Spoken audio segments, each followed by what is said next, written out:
नमस्कार। Dhirendra पुंडी news point में आप सभी का एक बार फिर से स्वागत है। चुनाव आयोग ने साफ किया है कि जो विशेष गहन समीक्षा है मतदाता सूची की, वो सिर्फ बिहार में रुकने वाली नहीं है। आज बुधवार को पूरे बिहार में जो चक्का जाम किया जा रहा है इस मतदाता सूची के खिलाफ, विपक्ष पूरी ताकत के साथ यानी इंडी गठबंधन के लोग इस मतदाता सूची का जो पुनरीक्षण हो रहा है उसके खिलाफ खड़े हैं। वो सुप्रीम कोर्ट में भी इस पर बहस करेंगे और इसमें टीएमसी भी शामिल होगी। यानी टीएमसी का बिहार में कितना वोट है ये सबको मालूम है, तो फिर लोगों को जहन में आना चाहिए आखिर उसने क्यों सोचा, क्योंकि टीएमसी सही समझ रही थी। वो जानती है कि अगला नंबर उसके ऊपर है और चुनाव आयोग ने कल जिस तरह से बिल्कुल साफ किया, अपना पूरा प्लान बताया, वो इस बात को साफ करता है कि आखिर जो अभारतीय हैं, कोई भी जो गैर भारतीय है वो इस सूची में नहीं रहेगा, ये उसका एजेंडा है। लेकिन जो करोड़ों वोटर बन चुके, जो इस तरह के अवैध प्रवासी या अवैध बांग्लादेशी रोहिंग्याज वो वोट किसको करते हैं, इसके बारे में बहुत ज़्यादा डिस्कशन की ज़रूरत नहीं है, सबको मालूम है। तो हम पहले इस पर बात करेंगे कि चुनाव आयोग ने आखिर क्या ऐसा कहा है जिससे लगता है कि अदालतों में जो हो रहा है उस पर पूरी ताकत के साथ लड़ेंगे और चुनाव आयोग किसी भी तरह से अपने इस कदम से पीछे हटने वाला नहीं है। 2029 के आम चुनाव तक वो बहुत ताकत के साथ इसको पूरी सफाई करने के मूड में है। और मैं अब ये जो मुख्य चुनाव आयुक्त ज्ञानेश कुमार है उनका ये स्वभाव भी है, मैं उस पर भी बात करूंगा। लेकिन आज का जो हमारा विश्लेषण रहेगा वो कलीम सिद्दीकी की, माफ कीजिएगा, जो घर गिराया जा रहा है छांगुर बाबा का, अभी तक कल पूरा नहीं गिरा पाए थे। यानी ये जो लगभग 3 करोड़ से 12 करोड़ तक इसको कहा जा रहा है, ये इतना बड़ा ये जो साम्राज्य खड़ा कर लिया था। और ये चूंकि 2015-16 में इसकी बहुत बड़ी हैसियत नहीं थी, इसके उससे प्रधान चुने जाने के बाद से इसकी पत्नी को और उसके आसपास इसने फिर धीरे धीरे अपना साम्राज्य फैलाना शुरू किया और आखिर में ये पीर में तब्दील हो गया। ये तो हम बता चुके आपको डिटेल के साथ। लेकिन आप में से शायद ये कोई दिमाग लगा, मतलब इस खबर को लेकर बहुत ज़्यादा गहराई तक जाने की अगर हम कोशिश करते हैं तो लगता है कि योगी आदित्यनाथ सिर्फ एक राजनीतिक चुनौती का सामना नहीं कर रहे हैं, सिर्फ ये नहीं कर रहे हैं कि उनको समाजवादी पार्टी या कांग्रेस पार्टी या तमाम दूसरी पार्टियां हैं जो यहाँ उनके खिलाफ चुनाव लड़ रही हैं, बहुजन समाज पार्टी हो, आज़ाद समाज पार्टी हो, सिर्फ यही मुकाबला करना हो। अगर हम उनके इस कार्यकाल को गौर करते हैं तो उत्तर प्रदेश में जो धर्मांतरण का जो एक लव जिहाद, लैंड जिहाद, इन तमाम का अगर आप पूरा सम बनाते हैं तो वो धर्मांतरण बनता है, धर्मांतरण का गैंग तैयार होता है। उसके खिलाफ एक बड़ी लड़ाई है। चाहे आप 2017 का पहला डिसीजंस में देखिए कि किस तरह से एंटी रोमियो स्क्वाड बनाए गए थे, यानी वहां से ये शुरू हुआ था और अब ये छांगुर बाबा के वहां तक पहुंचा। इसके बीच में 2 बड़े ऐसे चेहरे थे जिन्होंने, चूंकि अब आप कहीं भी ये होते हुए नहीं देख रहे हैं कि अखबारों में अब इसका रोना रोया जा रहा हो कि किस तरह से उन पर दबाव बनाए। जो विदेशी एजेंसी या दिल्ली में बैठे हुए जो पत्रकारों का एक ग्रुप है वो जरूर इसको ऐसे शामिल करता है कि मुसलमानों के लिए हराम हो गया, लेकिन आप जानते हैं कि इसको अदालतों से अब सजा हो चुकी। लेकिन जिन 2 बड़े चेहरों, चूंकि ये एक त्रिकोण निकला है, जो सबसे पहले बड़े चेहरे थे वो कलीम सिद्दीकी और उमर गौतम है, उनके बाद ये तीसरा आता है। इसने और बड़ा इसका वो दिख रहा है कि किस तरह से ने अपना परास बढ़ाया है। आखिर इन लोगों को पैसा कोई क्यों देता है और ये किस तरह से योगी आदित्यनाथ की ये लड़ाई सिर्फ एक राजनीतिक लड़ाई नहीं है, किस तरह से ये उत्तर प्रदेश के अंदर एक सिस्टमैटिक तरीके से चल रहे, लंबे समय से चल रहे, मैं आपको ये बताऊंगा कि लंबे समय से चल रहे एक कुत्सित डेमोक्रेसी बदलने के कुत्सित प्रयास के खिलाफ एक बड़ी लड़ाई है। यानी ये सिर्फ लड़ाई उसकी नहीं है कि हम वोट हासिल करके सत्ता में आए, ये एक लड़ाई ऐसी भी है कि इस जमीन का पूरा चेहरा बदल दिया जाए और उसके बाद जो पाकिस्तान का प्रोजेक्ट अधूरा रह गया था उसको पूरा किया जा सके, क्योंकि अलीगढ़ मुस्लिम यूनिवर्सिटी का जो आधार है वो वही एक प्रोजेक्ट है। खैर, अब हम पहले शुरुआत करते हैं। जो खबर आज की है मैं इसलिए आपको बता रहा था ताकि आपको ये रहे कि आज का हमारा विश्लेषण किस पर रहेगा। तो जो बिहार का मॉडल है वोटरों की गहन जांच का, वो पूरे देश में लागू होगा। ये उन्होंने पश्चिम बंगाल और अगला असम का नंबर है। मुख्य चुनाव आयुक्त ज्ञानेश ने साफ किया कि ये कवायद घर घर जाएगी, ये कोई भी ऐसा राज्य नहीं बचेगा जहां ये नहीं होगी। बिहार में ये हर हालत में की जाएगी और बिहार में सफलता मिल रही है, ये भी आप समझ लीजिए। क्योंकि जिस तरह से विपक्षी इसको जाति है उस पर जोड़कर आपको दिख जरूर रहा है, लेकिन 7 करोड़ 90 लाख फॉर्म प्रिंटेड हुए थे, जिसमें से 7 करोड़ 70 लाख छपवा बट गए, यानी 97% लोगों तक वो फॉर्म पहुंच चुका है, उन्होंने रिसीव कर लिए हैं और वो भरकर भी वापस आ चुके हैं, जमा हो चुके हैं। 3 करोड़ 70 लाख यानी लगभग 47% वापसी हो चुकी है। तो चुनाव आयोग को तो इससे बहुत बल मिला है और अभी तो 17 दिन बचे हुए हैं, 16-17 दिन। तो चुनाव आयोग को पूरा यकीन है कि वो इसकी कवायद को पूरा करेगा और इसमें से जो भी अवैध है, जो भी वोटर्स जिनको बिना किसी जांच पड़ताल के शामिल कर लिया गया किसी राजनीतिक उद्देश्यों के, उनको वो निकाल बाहर करेगा। इसके बाद जो जिस वजह से टीएमसी इसमें घुसी है, उन्होंने कहा कि अगला नंबर उन राज्यों का है जिनमें चुनाव होने हैं अगले साल। उसमें कौन कौन से हैं आपको मालूम है? उसमें सबसे पहला तो नंबर पश्चिम बंगाल का है, उसके बाद असम का है, उसके बाद फिर तमिलनाडु है, पुडुचेरी है और केरल है। इसमें से बंगाल और असम एक ऐसे मसले हैं जहां ये सबसे ज्यादा होगा, क्योंकि यहां बांग्लादेशी घुसपैठियों की तादाद सबसे ज्यादा है, इसीलिए उनको बचाने की कोशिश में टीएमसी सबसे पहले पहुंच रही है। अगर देखा जाए तो इन वोटों का फायदा हमेशा से उन लोगों को होता रहा है जो मुस्लिम तुष्टीकरण की राजनीति करते हैं, क्योंकि अगर हम लोग डाटा पर जाएं तो लगभग 2 से 2.5 करोड़ मतलब डाटा कोई इस तरह का तो कोई सार्वजनिक कभी हुआ नहीं, क्योंकि अगर हो जाएगा तो पकड़े जाएंगे, उनको छोड़ा क्यों जाएगा।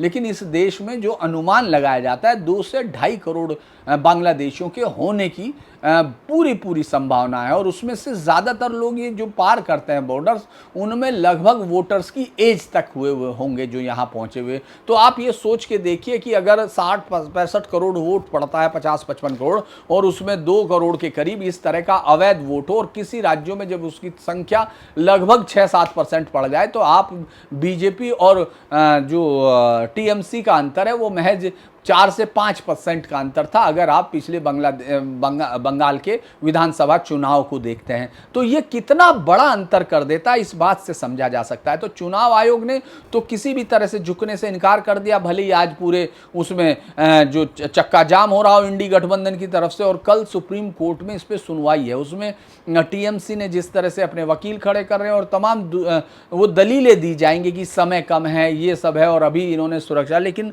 चुनाव आयोग की तैयारी पूरी है। उन्होंने कहा कि इसके बाद 27 में जो राज्य यानी उत्तर प्रदेश है, उसके बाद यूपी, गुजरात, पंजाब, हिमाचल, गोवा और मणिपुर का नंबर है, जहां 27 में चुनाव है, और 2029 से पहले ये देश के हर एक राज्य में हो जाएगा। उसमें हर हालत में उनका इससे जो 17 राज्यों में 28-29 में 17 राज्यों में चुनाव है, वहां भी गहन समीक्षा पूरी करने का वो है। जबकि विपक्षी दल आयोग पर सवाल उठाते हुए आंदोलन कर रहे हैं, वो सब तैयारियां कर रहे हैं और याचिकाओं के विरोध में कह रहे हैं नागरिकता तय करना सरकार का काम है, आयोग का नहीं। मतलब वो इस बात को तो मान चुके हैं कि हाँ इस तरह की गड़बड़ है, क्योंकि आप नागरिकता, अब कोई भी नागरिक, गैर नागरिक, अगर चुनाव आयोग एक संस्था है जो सरकार की संस्था है, जो मतलब लोकतंत्र की संस्था है और जिसके पास इंडिपेंडेंस भी है, जिसको कॉन्स्टिट्यूशन ने ताकत भी दी है, अगर वो ये कर रही है, उनको मतदाता सूची से अलग हटा रही है तो और उसको दस्तावेजों को जांच करने की कोशिश कर रही है, तो इससे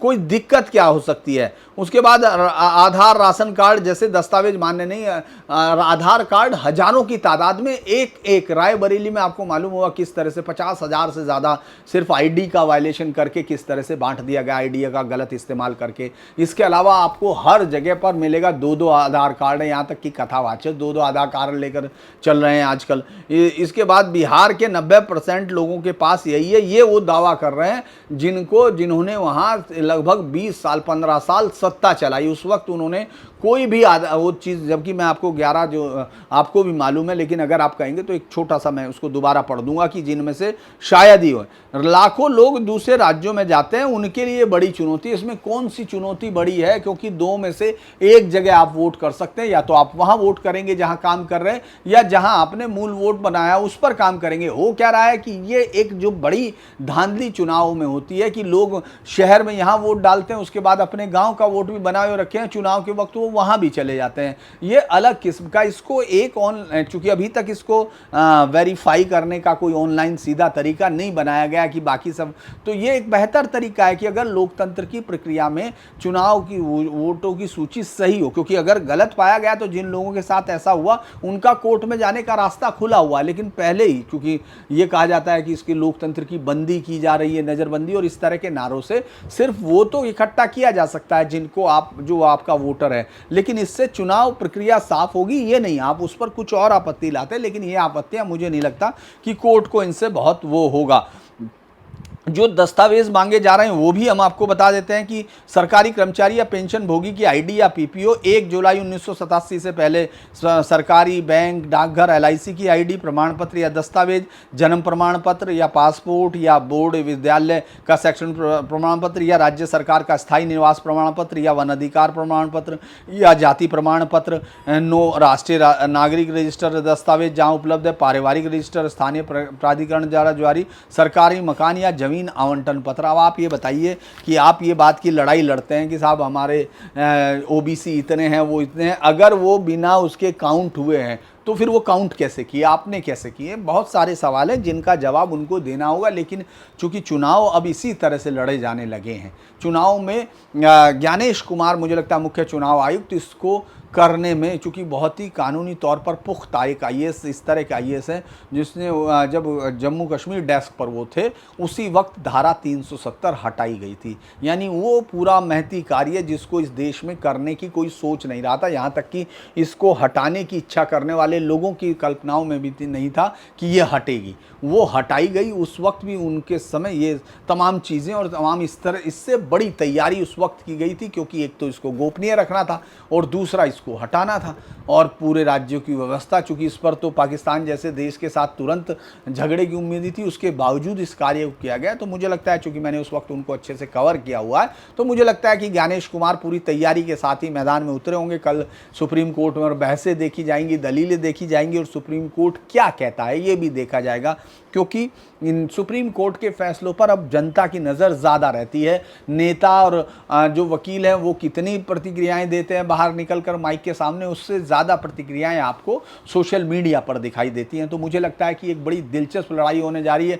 आज जो बिहार से जिस तरह का बंद आयोजित किया गया, इसका असर कल सुप्रीम कोर्ट के ऊपर डालने की मंशा है। वो ये बताना चाहते हैं कि अगर हमारा बंद सकुशल होता है तो जनता इसके खिलाफ खड़ी है, लिहाजा अगर सुप्रीम कोर्ट को दबाव में लाना है तो ये एक उसका तैयारी हो सकती है। नहीं तो आप अभी इस फैसले को अगर आप सुप्रीम कोर्ट ले ही आए हैं तो बंद की अभी कोई ज़रूरत नहीं थी, लेकिन ये मल्टीपल आइडिया है, क्योंकि सब तरफ से इकोसिस्टम आप तैयार कीजिए, आप कोर्टों पर असर बनाइए, आप सड़क पर लड़िए और मल्टी थ्रोंग पॉलिसी बना के कहीं भी आपको एक उम्मीद मिल जाए उसके अंदर घुसकर एक वितंडावाद फैला दीजिए कि हमारा ये देखिए हम लोग उसके खिलाफ थे। और चूंकि आपके पास सिस्टम है, सबके पास है, और उस सिस्टम का आप इस्तेमाल कीजिए। तो देखना होगा, दिलचस्प होगा ये सूची, क्योंकि तरीका तो सही है और होना भी यही चाहिए कि किसी भी गैर भारतीयों को इस देश की राजनीतिक प्रोसेस में शामिल होने का कोई हक नहीं होना चाहिए, दुनिया में किसी भी देश को नहीं होता है।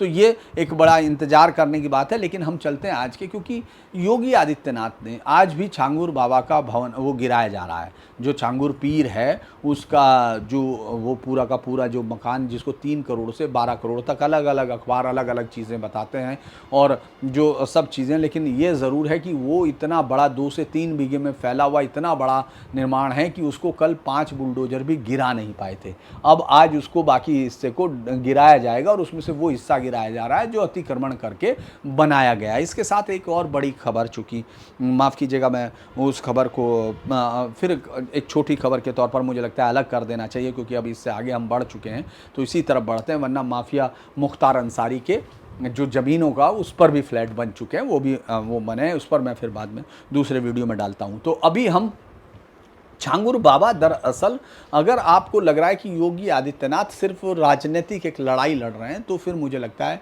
कि आप एक बड़े विशाल जो इस प्रदेश में चल रहा था उसको पहचान नहीं पा रहे हैं, क्योंकि कलीम सिद्दीकी और उमर गौतम, ये बहुत बड़े नाम थे। ये छांगुर तो और पहले से बड़ा होता गया। ये अलग बात है कि ये सिस्टम कैसे इस तरह से इम्बाइब हो रहा है, इस तरह से तैयार हो रहा है कि योगी आदित्यनाथ के शासन में जैसे जैसे योगी आदित्यनाथ बढ़ रहे थे उधर इधर छांगुर का कारोबार भी बढ़ा। बलरामपुर जैसी जगह जो गोंडा, बलरामपुर और ये जो आसपास के पूरे नेपाल से लगती हुई सीमाओं वाले ज़िले, उन पर तो लगातार एजेंसीज की निगाह भी रही। तो फिर ऐसे में ये चूक कैसे होती है, किस तरह से? क्योंकि दरअसल वो सिस्टम के अंदर इतना पेनिट्रेट कर चुके हैं और भारत का जो ये सिस्टम है, जो एजेंसीज का सिस्टम है, ये अपने आप को गंगा जमनी तहजीब से डूब के इस तरह आया हुआ है कि जब तक ये समझता है तब तक बहुत बड़ा नुकसान हो चुका होता है। क्योंकि आप ये सोचिए, छांगुर ने तो 2 से 3 हज़ार लोगों का कहा जा रहा है कि जो धर्मांतरण हुआ है,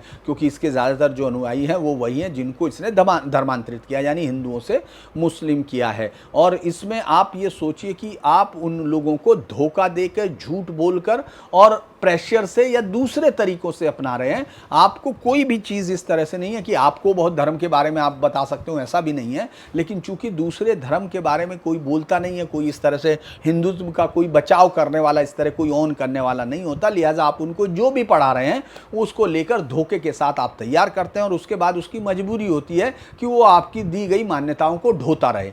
अब इसमें दूसरा एक जो कलीम सिद्दीकी और उमर गौतम, मैं इसलिए कह रहा हूं कि आप ये सोचिए कि इन तीन का सिर्फ नाम, ये त्रिकोण है जिसमें उमर गौतम, कलीम सिद्दीकी हजारों हजार को कर चुके। यानी इस देश, इस उत्तर प्रदेश में जो प्रोजेक्ट पाकिस्तान है उसको अगर आप गौर करते हैं तो वो निरंतर चल रहा है। और अगर ये सरकार, योगी आदित्यनाथ जैसे सीधे तौर पर इस खेल को समझने वाला राजनेता नहीं आता, तो इससे पहले आप बीजेपी की सरकारें देख चुके हैं, राजनाथ यही मुख्यमंत्री रह के जा चुके, शायद ही आप उनका कोई बयान पकड़ पाए।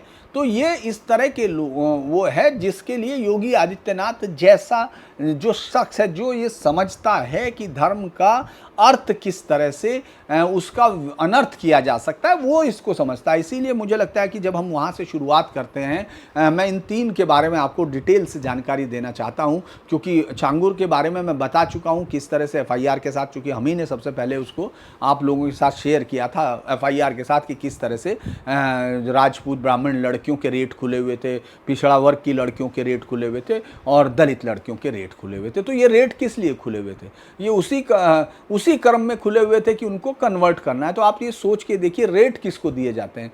ये तो एक छोटी सी बात है। खैर, मैं आपके साथ इस पर आगे बढ़ता हूँ कि ये कहानी शुरू कैसे होती है, जो सबसे बड़ी बात है। क्योंकि योगी आदित्यनाथ जो है सबसे पहले लड़कियों के स्कूलों के खिलाफ जो लव जिहाद का मामला केरल से शुरू हुआ था, ये टर्म भी केरल में ईजाद हुई थी, अलग अलग लोग कहते हैं, और इसमें भी केरल की पुलिस ने कोर्ट में एक बार एक केस में जो क्रिश्चियन लड़की के कन्वर्जन के दौरान, सुनवाई के दौरान, वहाँ के एक पुलिस अधिकारी ने इसका इस्तेमाल किया था, ये कहते हुए कि बड़े पैमाने पर, मतलब उनको ये असामान्य दिखाई दिया। और कहीं ऐसा तो नहीं कि ये जिहाद, चूँकि जिहाद तो आपको मालूम है किस लिए होता है, तो वो इशारा किया गया। तो उसके बाद ये शब्द उत्तर प्रदेश में 2000 के पास से ये चलना शुरू हुआ था, लेकिन सरकारों की तरफ से किसी को ये ध्यान नहीं था कि क्या वाकई इस तरह की कोई चीज़ है, क्योंकि सरकारें तो उन्हीं अधिकारियों के हाथ से संचालित होती हैं जो ये पढ़ के आए हुए हैं कि ये तो लैंड ही गंगा जमनी तहजीब का यही तो उत्स है, यहीं से तो उसका उत्सव शुरू होता है उत्तर प्रदेश से। तो लिहाजा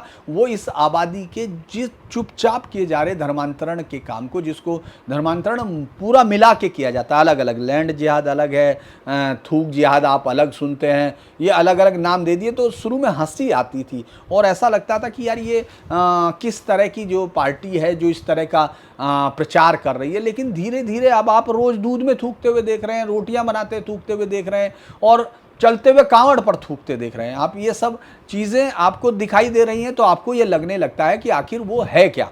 अब हम लोग ये देखें तो जब योगी आदित्यनाथ आए तो उसके बाद ये धीरे धीरे, चूंकि इस पर एक्शन लेने की तैयारी हुई, लोगों को खड़ा किया गया, तो उस वक्त भी आपको जाकर देखना चाहिए, क्योंकि उस समय अवार्ड वापसी गैंग बहुत सारे तैयार हो चुके थे। वो भी यूपी में ही शुरू हुआ, यानी गायों का मांस काट के उनको आप हिंदुओं को ही खिला दें। मतलब आप सोच के देखिए कि किस तरह का एक आइडिया उस समय सर्वाइव कर रहा था, चूंकि इसी तरह का अखलाक वाले कांड में यही बात सामने आई थी, जो बातचीत हुई थी। तो अगर हम ये देखें कि किस तरह से इस पूरे मसले में बड़ी शुरुआत कहाँ से होती है, ये होता है कि 4 साल पहले गाजियाबाद के डासना में शिव शक्ति धाम में लोग जो हैं, 2 संदिग्ध युवकों को पकड़ा जाता है। उस वक्त यति नरसिंहानंद जो वहाँ के हैं वो काफ़ी बयान दे चुके थे और 1-2 बयान उन पे पैगंबर मोहम्मद साहब के खिलाफ का बोलने का भी था। लिहाजा ये जब दोनों, चूंकि वहाँ सुरक्षा का घेरा भी था और सुरक्षा दी हुई थी, तो जब इन लोगों को पकड़ा गया, इनको विपुल विजयवर्गीय और कासिफ को पकड़ा गया और ये कन्वर्टेड हिंदू थे। उसमें जब दोनों से पूछताछ हुई तो पता चला कि ये तो एक अवैध धर्मांतरण करने वाले गैंग से जुड़े हुए हैं। अब ये एटीएस के कान खड़े हुए, क्योंकि योगी आदित्यनाथ तो लगातार शुरू से कह रहे थे, क्योंकि एंटी रोमियो स्क्वाड जो पहला फैसला था, तो बहुत सारे लोगों को भी याद नहीं रहेगा वो, क्योंकि एंटी रोमियो स्क्वाड अब स्कूलों के पास मुझे लगता है कि वो खड़ा रहता है, वो नॉर्मल बातचीत अब हो गई है। लेकिन उस वक्त कॉलेज या स्कूल जाने वाली बच्चियों को जिस तरह की परेशानियाँ हो रही थी वो बहुत ही दुखदाई था। उस समय जो रिपोर्ट कवर कर रहे थे उनको मालूम है कि बच्चियां स्कूलों के लिए निकल नहीं पा रही थी, उनको स्कूलों के ज़बरदस्ती उनके हाथ मारना वो सब करना। खैर उस पर तो मैं फिर भी बता सकता हूं। तो ये बहुत ही अलग किस्म का जो रोमियो गैंग के बाद बाबा आदित्य योगी यही लगातार कहते रहे कि आपको ये देखना है कहीं ये धर्मांतरण का जिहाद तो नहीं चल रहा यूपी में।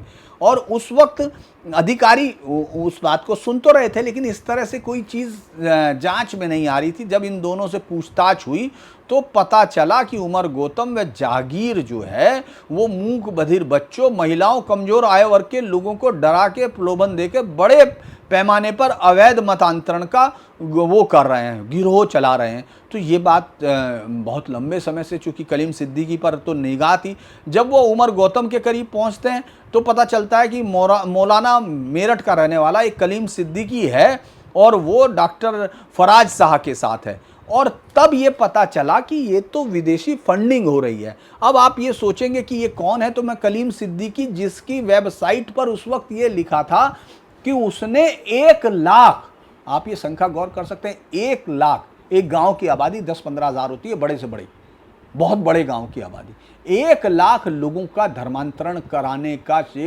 अपनी उस पर लेता था, अपने प्रचार माध्यम में, सोशल मीडिया पर उसके लिए ये लिखा जाता था।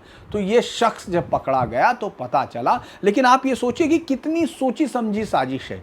मतलब सिर्फ ये नहीं कि आप आए आपने उनको करा दे, लव जिहाद यानी लड़कियों को बहकाना वो तो अलग है ही, क्योंकि धीरे धीरे उनके परिवार में घुस जाना, उनकी संपत्ति कब्जाना, और उसके लिए उनको सिर्फ सिंगल लड़कियां ढूंढना है जो अपने माँ बाप की अकेली हो। ये सब, ये जो मैं बता रहा हूँ, ये इन्वेस्टिगेशंस के पार्ट रहे हैं जो मैं आपसे बात कर रहा हूँ। पहले कलीम सिद्दीकी की कहानी मैं आपको सुना देता हूँ कि ये जो है मुजफ्फरनगर के फुलत गांव का रहने वाला था।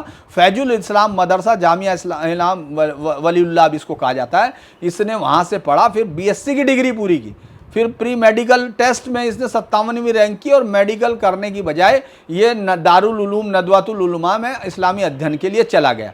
1980 के दशक से इसने फुलत में जामिया इमाम वलीउल्लाह इस्लामिया खोला, उसका वो बना, और उसके बाद ग्लोबल पीस सेंटर और जामिया वलीउल्लाह ट्रस्ट का अध्यक्ष बनकर तबलीगी जमात से जुड़ गया। अब आप ये समझ रहे, इंटरनेशनल पीस जो है एक इस तरह से जोड़ा हुआ शब्द है जो हर रोज आपको हर चीज में सुनाई देगा। और उस पीस का क्या अर्थ है वो इसके काम से आपको झलक जाएगा। दरअसल ये 21 सितंबर 2021 को मेरठ से धर्मांतरण रैकेट चलाने के आरोप में गिरफ्तार किया गया। और ये गिरफ्तारी किसके मिली थी? उमर गौतम के आधार से मिली थी। चूंकि उमर गौतम की वो हुई थी, मैं आपको उसको बताता हूं। तो इसके बाद ये सिद्दीकी, उस समय ये यूपी ATS का दावा ये लिखा हुआ है कि ये देश में सबसे बड़े अवैध धर्मांतरण सिंडिकेट को चला रहा था। इसको शैक्षिक, सामाजिक और धार्मिक संगठनों की आड़ में अवैध धर्मांतरण के लिए विदेशी फंडिंग मिल रही थी। बैंक खाते में बहरीन से 1.5 करोड़, अन्य खाड़ी देशों से 3 करोड़ रुपए अलग अलग समय पर ट्रांसफर किए गए। इसके अलावा ये दूसरे लोगों को धर्मांतरण के लिए धमकी देता था, गुमराह करता था, दावा, चूंकि जो ये दावा चूंकि उनका पार्ट है। आप ये समझिए कि ये जो मैं कह रहा हूँ ये कोई नई चीज़ नहीं है, हर एक इस्लामिक आदमी जानता है। दावा उनका बेसिक पार्ट है। तो आप इसमें, चूंकि जब तक कोई अधिकारी इस चीज़ को नहीं समझता वो इन केस की बुनियाद में नहीं जाता। जैसे मैं आपको बता रहा था कि मैं NIA में चूंकि बहुत कवर किया करता था शुरुआत में, तो मैंने 1 बार 2 बार इस्लामिक टर्मिनोलॉजी के बारे में बात किया, तो उन्होंने कहा साहब ये तो हमने पढ़ी नहीं। जो वहाँ जो इंटेरोगेशन कर रहे थे वो ये समझ ही नहीं रहे थे कि लगातार एक ही बात करे, वो उनको पागल समझते हैं। मतलब उनको लगता है, चूंकि ये इंग्लिश जो शिक्षा से आए हुए अधिकारियों को या तमाम लोगों को लगता है कि ये पागलपन की बात नहीं, वो एक ही बातें कर रहे हैं। आपको वो समझना पड़ेगा, उसी में अंतर करना पड़ेगा। ये बहुत महीन अंतर है कि आप एक सामान्य मुस्लिम में और जिहादी मुस्लिम में कितना डिफरेंस कर पाएंगे। ये आपके उस पर, आपकी नॉलेज पर डिपेंड करता है। नॉलेज किसकी? इस्लामिक टेक्स्ट की नॉलेज, न कि आपकी अपनी नॉलेज जो उन किताबों में वामपंथी हिस्टोरियंस ने लिखी है, जो अलाउद्दीन खिलजी के राज्य को कहते हैं कि प्रजा के लिए था, जबकि उसकी प्रजा में हिंदू शामिल नहीं था। ये आपको आगे जाके पढ़ना पड़ेगा। तो इसीलिए चूंकि बहुत सारे लोग हिस्ट्री को तो उस तरह पढ़ते नहीं है, तो वो प्रजा समझ के सबको लेके निकल लेते हैं। उसी तरह से जो जांच अधिकारी थे इससे पहले, चूंकि योगी आदित्यनाथ जब लगातार इस पर जोर दे रहे थे, उनको कुछ ऐसे अधिकारियों की जरूरत थी जो ये समझ सके कि आखिर ये कह क्या रहा, दावा क्या कर रहा है। वो इसी तरह से जब ये पकड़ा गया तो उसके बाद ये पता चला, और इसके पास लिखित साहित्य और तमाम, उसमें सीधी सी बात है, जो लिखा जाता है ऑनलाइन और प्रिंट वो मुफ्त में दिया जाता है ताकि वो धर्म परिवर्तन के लिए प्रेरित हो, उनके धर्म को नीचा दिखाना, यानी कि यहाँ तो मल्टीपल हुआ है, इनके भगवान में ताकत नहीं, बहुत सारी चीज़ें मैं जिनको नहीं बोला आपको मालूम है। अब ये इसके बाद इसके अंतर्राष्ट्रीय संबंधों की पता चला। इसके अलावा इसने Global Peace Centre, Peace Mission, Madrasa Sabilul Islam, Dawate Ilmiya Trust, Mewat World Peace Foundation के माध्यम से ये तमाम चीज़ें चला रहा था। अब मैं इसके बाद एक आपको बताता हूं, और चूंकि ये क्यों कहा जा रहा है ये भी मैं आपको बताऊंगा कि अब इसको किस आधार पर कहा जा रहा है, क्योंकि अदालत में यानी हाई कोर्ट्स में इस पर, मतलब ट्रायल कोर्ट में सुनवाई हुई, और इसकी जमानत के लिए तो देश की सर्वोच्च अदालत तक लोग पहुंचे, क्योंकि उनका ये मानना था कि साहब ये तो मुसलमानों को दबाया जा रहा, साहब कॉन्स्टिट्यूशन के राइट्स का वायलेट किया जा रहा। अब अदालतें अब समझ रही हैं कि ये क्या वायलेट कर रहे हैं। जिस कॉन्स्टिट्यूशन का नाम लेकर ये आते हैं बचाव के लिए, वही कॉन्स्टिट्यूशन की जड़ों में ये मट्ठा डाल रहे होते हैं। इस तरह के लोगों का ये सीधा है। ये जो उमर गौतम को जून 2021 में सेम, इसमें मैंने बताया कि उसके बाद जब पूछताछ हुई थी, ये नरसिंहानंद को मारने ये लोग जो गए थे, इनको पकड़ा गया था। ये सबसे बड़ी इंटरेस्टिंग बात है कि किस तरह से कन्वर्ट आदमी को ज़्यादा ताकत के साथ ये करते हैं।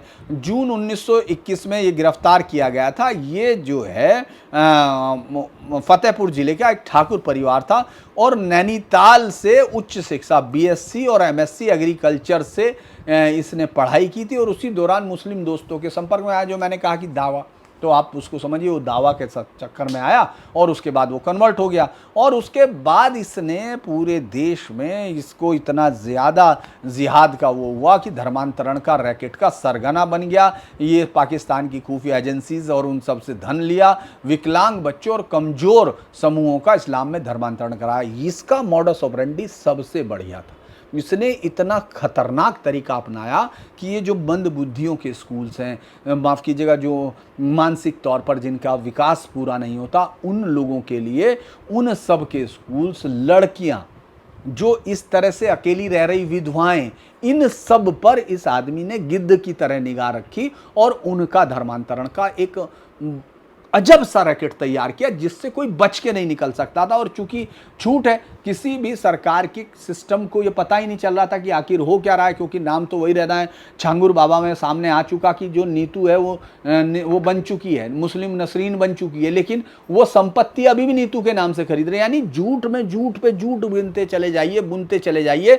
अपनी पहचान के लिए टोपी लगाकर लड़ना और उस पर अलग चीज़ है, लेकिन झूठ अगर किसी को कन्वर्ट करना है तो उसके लिए झूठ में कोई परहेज नहीं है, वो कोई नहीं। ये सब एक के बाद एक साबित हो रहा। मैं कोई हिंदू मुस्लिम की बात नहीं कर रहा हूं, मैं इस तरह के जो जिहादी मानसिकता है जिससे उत्तर प्रदेश में इस समय लड़ाई चल रही है, सीधी लड़ाई चल रही है, वो उस तरह की बता रहे हैं। ये क्या करता था कि इसने 2 वर्षों में इसने 1000 से ज़्यादा, जून 2021 से पहले में 1000 से अधिक लोगों का इसने धर्मांतरण किया था। और ये क्या करता था, इस्लामी दावा सेंटर के माध्यम से उन लोगों की मदद करता था जो इस्लाम अपनाना चाहते थे। कानूनी दस्तावेज, ये कानूनी दस्तावेज बनवाता था। चूंकि ये मुश्किल हो गया जब से 2020 में जब धर्मांतरण का लॉ आया, तब से तो बहुत दिक्कतें हो गई। तो ये सबको करता था, इन पे आरोप लगे थे और इस पर मनी लॉन्ड्रिंग के साथ भी। और बाद में आप ये सोचिए कितना खतरनाक था कि इसके बेटा अब्दुल्ला उमर भी गिरफ्तार हुआ, वो भी धर्म परिवर्तित लोगों को धन वितरित करने के आरोप में पाया गया। अब इनका, चूंकि ये सब चीज़ें आरोप कैसे लगते हैं? क्योंकि इस पर अदालत ने केस चला, 11 लोगों को आजीवन कारावास की सज़ा सुनाई और ऐसा ऐसी रिपोर्ट में ऐसे लोगों का वो भी जिक्र किया गया था जिन्होंने मतलब उन लोगों का बताया गया, फिर उन लोगों ने जिन्होंने कन्वर्ट हो गए उनमें से कई लोगों ने इसको अच्छा कहना शुरू किया, क्योंकि अब वो वापस कैसे जाएंगे? एक बार आप उस रास्ते पर चले जाते हैं, वापसी बहुत मुश्किल होती है। अब तो फिर भी घर वापसी चलने लगी, लेकिन पहले तो जैसे ही आपने किसी इस्लाम में आप गए तो आपके घर वालों ने आपको तुरंत दूर कर दिया, बिना ये समझे हुए कि ये एक रैकेट चल रहा है, ये लोग शिकार बना रहे हैं, तो उसको आपने गौर नहीं किया। तो ये एक जटिल कानूनी लड़ाई, मतलब कितनी बड़ी लड़ाई लड़ी गई होगी प्रशासन की तरफ से, तब इसको जो है उन्होंने पकड़ा गया। ये जो ऑल इंडिया का कन्वर्जन रैकेट इसको माना था, और लखनऊ की विशेष एनआईए एटीएस अदालत ने 16 में से 12 को मतलब आजीवन कारावास दिया और 4 को 10 साल की सजा सुनाई गई थी। अपील अभी उस पर चल रही, और अब वो जो है मुझे लगता है कि शायद अपील पे वो बाहर है अब जमानत पे, क्योंकि उसमें कहा lower court disregarded the critical evidence and witness testimonies, इस पर था। तो 5 अप्रैल इस पर बेल दे दी गई 5 अप्रैल 2023 को। तो ये लोग बाहर हैं, लेकिन ये बताते हैं कि किस तरह से ये इस देश में रैकेट चल रहा था। अगर मैं देखूं कि किस तरह से इस योगी आदित्यनाथ का और इस पूरी लड़ाई का शुरुआत में अगर देखें तो मीडिया में आंकड़े अलग अलग हैं, लेकिन एक रिपोर्ट है अगस्त 2024 की टाइम्स ऑफ इंडिया की कि उत्तर प्रदेश में UP prohibitions of unlawful religious conversion act 2020 के लागू होने के बाद 835 मुकदमे 20 जुलाई 2024 तक दर्ज किए गए थे, जिसमें 1682 लोगों को गिरफ्तार किया गया था। और एक रिपोर्ट के मुताबिक जनवरी 2021 से अप्रैल 2000 तक 423 हुए थे, 833 गिरफ्तारियां हुई थी, और 185 मामलों में पीड़ितों ने 427 मामले में से 185 में पीड़ितों ने कोर्ट में जबरन धर्मांतरण की बात कबूल की थी, और नाबालिग को 65 मामले थे, यानी नाबालिग के मामले 65 थे। और अब आपको ज़्यादातर लोग मामलों में लव जिहाद से जुड़े हुए थे, फिर आजकल ईसाई धर्मांतरण का भी आ गया, और थर्ड पार्टियां की शिकायत भी थी। तो मैं ये कह सकता हूँ कि जो छांगुर बाबा के खिलाफ लड़ाई है, कल योगी आदित्यनाथ का आपने देखा कि एक बयान भी आ गया था, उन्होंने कहा था कि किसी को इस तरह से नहीं छोड़ा जाएगा जो मासूम लोगों का धर्मांतरण या वो करते जाते हैं। तो मुझे लगता है ये एक बड़ी लड़ाई का हिस्सा है, एक राजनीतिक लड़ाई नहीं, राजनीतिक संरक्षण में इन लोगों ने पूरी तरह से एक बहुत बड़ा षड्यंत्र इस देश में फैला रखा था। उत्तर प्रदेश में अगर आप जगह जगह देखेंगे, इनको धर्म के नाम पर फिर लोग मिल जाते हैं, फिर इसको एक मुस्लिम लोगों के खिलाफ कोई मुहिम बता दिया जाता है, और फिर सब लोग इमोशनली इकट्ठे होकर उस फंडिंग की बात छिप जाती है जो करोड़ों की है। क्योंकि इनसे बड़ा छांगुर बाबा इसलिए बड़ा है क्योंकि इनकी गिरफ्तारी में इतने करोड़ रुपए का कोई बहुत बड़े ट्रांजैक्शंस नहीं थे, वो उन्होंने अपने टैक्स जो थे अच्छे से उनको छुपाया हुआ था। लेकिन ये छांगुर बाबा का लगभग 100 से 150 करोड़ का ट्रांजैक्शंस मिल रहे हैं, यानी संपत्ति मिल रही है, जो ये बताती है कि जो बाहर से आने वाला, यानी जो धर्मांतरण के लिए इतना बड़ा जो गैंग चल रहे हैं, वो कितना पैसा देना चाहते हैं। क्या आपने कभी इस तरह सुना कि हिंदू धर्म में लाने के लिए पैसा कहीं बाहर से आ रहा हो, या कहीं से इस तरह की कोई मुहिम कहीं नहीं सुनाई देती? ऐसा क्यों है कि सिर्फ इस्लामिक जो धर्म बदलने के लिए या क्रिश्चियनिटी में जाने के लिए बाहर से पैसा आता है? और ये फेरा जो हुआ था, जो हम लोग FCRA कानून को इस सरकार ने जो सबसे ज़्यादा चोट पहुंचाई थी, वो इसीलिए क्योंकि जो हज़ारों करोड़ 11 से 15 हज़ार करोड़ रुपए साल जो हिंदुस्तान में आ रहा था, वो ज़्यादातर इसी तरह के कामों में इस्तेमाल हो रहा था। ये सिर्फ दिखाने के लिए थी। और आपने देखा उमर गौतम ने किस तरह से उसका इस्तेमाल किया, जो मानसिक तौर पर अविकसित बच्चे थे या दूसरे कमज़ोर वर्ग थे, उनके लिए उसने किस तरह का एक जाल बुन दिया था। तो मुझे लगता है कि योगी आदित्यनाथ की लड़ाई बहुत बड़ी है, और इस पूरे समय में इसको बहुत दिलचस्पी से देखना होगा। अभी इस तरह के कई और आपको मिलेंगे, क्योंकि दरगाहों वरगाहों की हकीकत तो अब धीरे धीरे लोगों के सामने आ रही है, लेकिन छांगुर, कलीम सिद्दीकी और उमर गौतम जैसे चेहरों पर अभी इस सरकार की और नज़र की ज़रूरत है। तो आज के लिए इतना ही। अगर आपको पसंद आए तो इसको लाइक कीजिए, सब्सक्राइब कीजिए और शेयर कीजिए। नमस्कार।